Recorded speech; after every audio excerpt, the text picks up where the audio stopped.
I had someone ask me a really good question the other day and I couldn't answer it. So I did some digging and I found a forum post that I figured I'd share with you guys because this might be good information for you.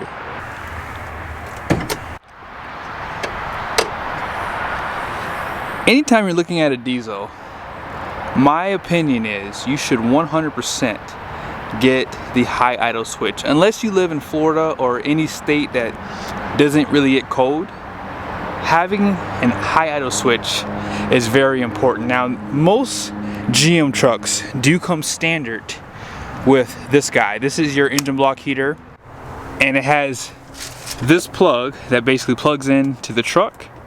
It has like a 3-prong. Hopefully you guys can see that.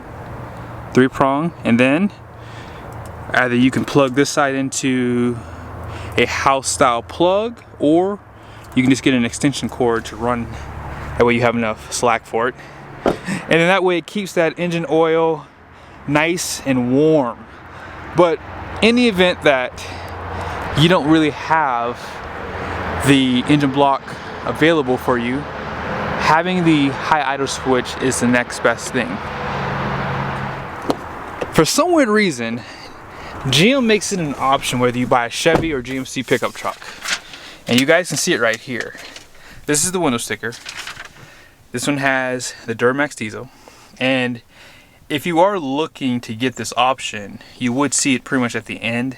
And it would basically be a high idle switch for like $200. Let's just confirm that online really quickly.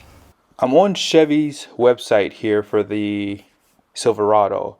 Now, I didn't notice it was 2024, but I don't think they've changed the pricing for the high idle switch. So you guys can see right here, it's $200 for this, and it shows here some of the description for it. It says run the engine in high idle mode, holding the engine at approximately 1200 RPM. Operates using the cruise control buttons on the steering wheel. High idle mode is deactivated when you turn off the truck or before you drive off.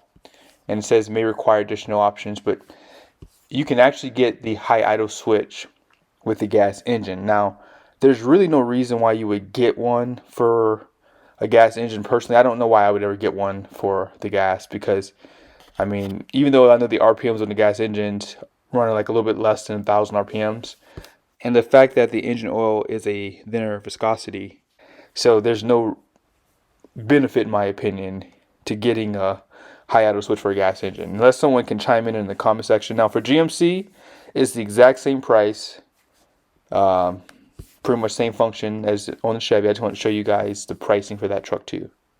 Now, be sure to take a look right here. I don't know if it'll come up because this engine might be a little warm.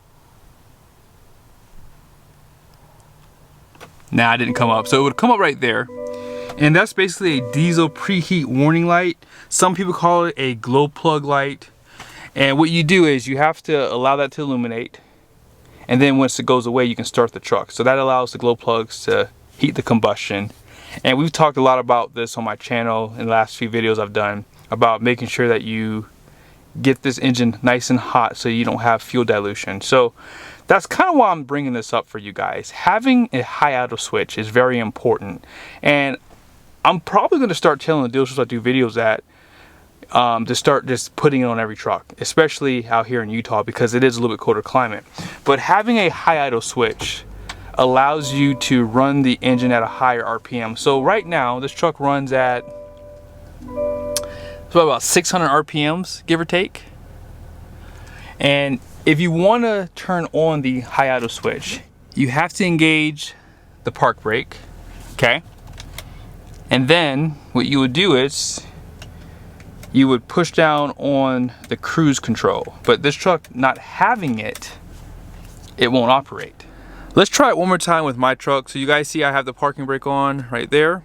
Cruise control is on too. I have the Banks Data Monster, and this is definitely worth it. I'll put a link down below for a 10% discount. But you guys see right there, RPMs are at 640. Let's go ahead and idle up to the first level.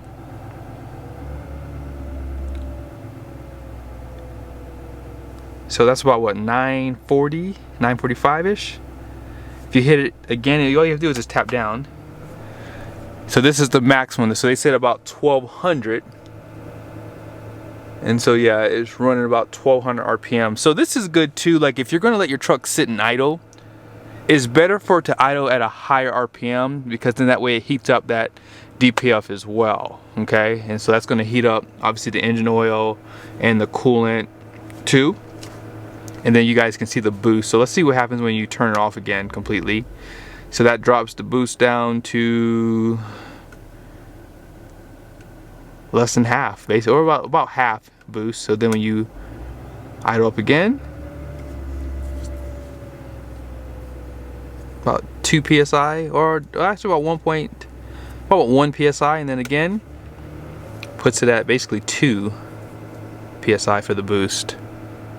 So yeah, again, this is a good option to have if you're planning on keeping your truck for a long term and you live in these colder climates and you don't want to just go and drive your truck. You can just let it sit inside the driveway. What I normally do before I go, you know, hook up to my trailer, so I have a black one over there, and of course we have this RV inside of here.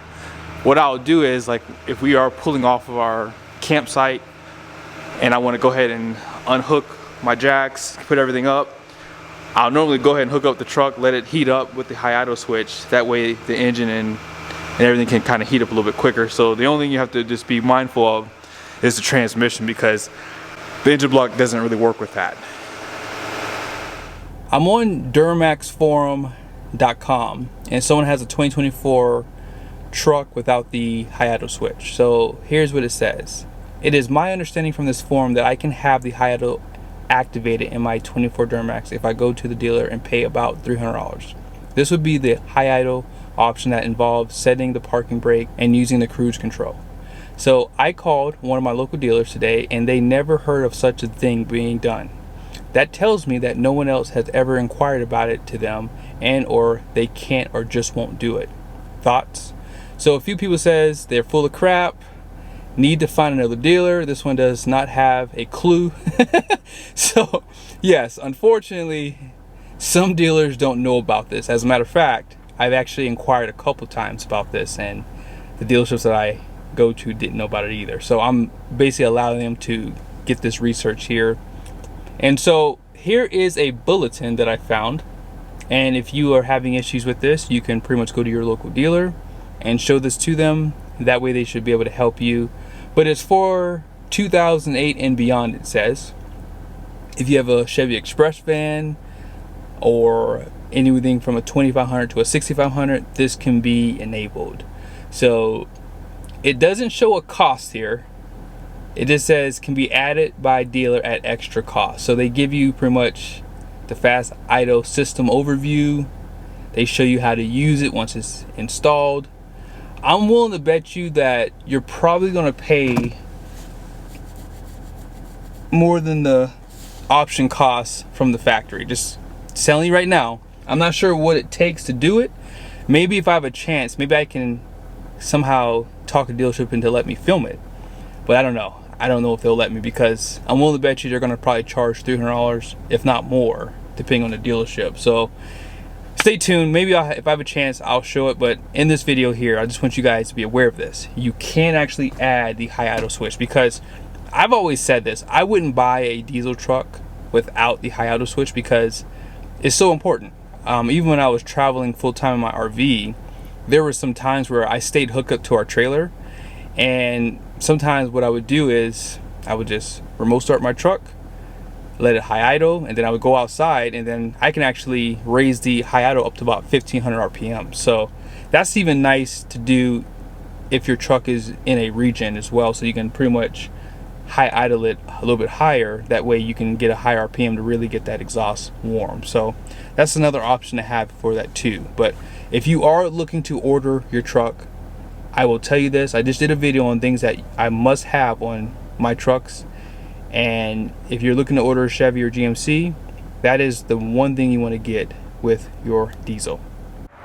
And don't be shocked. There's a lot of trucks that get delivered without that option. Here's a 2500. This truck does not have the high idle switch. Here's number 3, does not have the high idle switch. And yes, this one does not have the high idle switch either.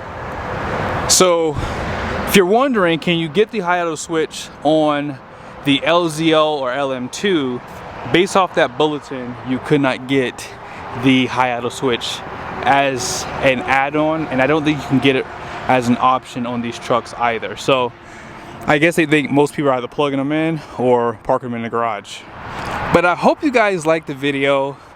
I'm going to start doing some forum post reads. So if you guys want to send me some forum posts that you might want me to review on my channel, I just want to do something a little different here. I think that these videos are very informative for people. And as I said, I've asked 3 or 4 dealers about this option. None of them knew they could do this. So I sent all my dealerships the bulletin, that way they knew that, hey, this is available for you guys to do. And hey, if someone bought a truck and wants the high idle switch, you can now add that. And if you already have a GM pickup truck and you want that high idle switch, you can have it added. I will be honest though, not trying to be a fanboy, Ram does it the best, because I've yet to jump in a Ram truck that does not have a high idle switch. It's like standard equipment. Ford does not give you a manual operation for a high idle. It just does it automatically for you. So when the truck's on, if it's just sitting, then it'll just idle up for you. Whereas GM, once you add it, you have 2 settings for it, as you guys saw in the video. And I think for $200, it's just worth the coin, because as I said, if you want to get that engine warmer a little bit quicker before you start towing your trailer or something like that, it's just good added benefit for your diesel engine. But I hope you guys liked the video. Be sure to subscribe if you haven't done so yet. Make sure your bell notifications are on. See you guys soon. Since you guys stayed to the end, I forgot to show this to you guys on the truck without the high idle switch. But nevertheless, if you go to settings, vehicle, climate and air quality, you'll see enhanced heating. I'm going to turn it off, so look what happens when I do that. It says elevated idle off. So when you turn that back on, you basically turn on the elevated idle. So this is basically automatic, and it says here, when on and in park and neutral, either or, the cabin will warm up faster on cold days by using a higher engine idle speed. So even if you don't necessarily have the high idle switch, you still have an automatic one. Just make sure this is on. But I have to confirm in a later video if trucks without high idle have this.